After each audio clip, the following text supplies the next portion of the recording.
जैसा कि आपको पता है कि मनुष्य की औसत आयु लगभग 70 वर्ष तक होती है। इसके बावजूद भी इंसान हमेशा 100 वर्ष के आंकड़े को छूने की कोशिश में लगा रहता है। लेकिन क्या आपको पता है कि कुछ ऐसे भी जानवर हैं जो इंसानों के सपने को जी रहे हैं। वो कम से कम नहीं तो 100 साल से भी अधिक जिंदा रहते हैं। तो उनमें से ही कोई एक मछली है जिसका नाम ही है कोई मछली। दुनिया की सबसे लंबे समय तक जीवित रहने वाली मछलियों में से एक है। इसकी उम्र लगभग 226 साल बताई गई थी।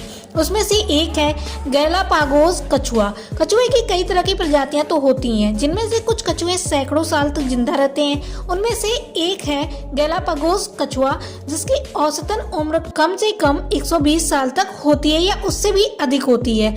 तीसरा है आपका बोहेड व्हेल, सबसे लंबे समय तक जीवित रहने वाले स्तनधारी जीवों में से एक है। माना जाता है कि ये 200 साल तक जिंदा रहती है।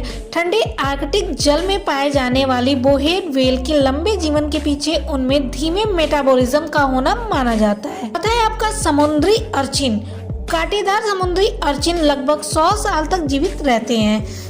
पांचवा है आपका टुआटारा। टुआटारा एक जंगली छिपकली जैसा दिखता है। यह भी लंबे समय तक जीवित रहता है। हालांकि इसकी औसतन जीवन काल लगभग 60 वर्ष है, लेकिन 100 वर्ष तक जीवित रहते हैं। का ग्रीनलैंड शार्क दुनिया में सबसे लंबे समय तक जीवित रहने वाले जानवरों में से एक है। सबसे लंबे समय तक जीवित रहने का भी रिकॉर्ड इसने ही बनाया है, जो कि औसतन लगभग 400 साल तक जीवित रह सकती है।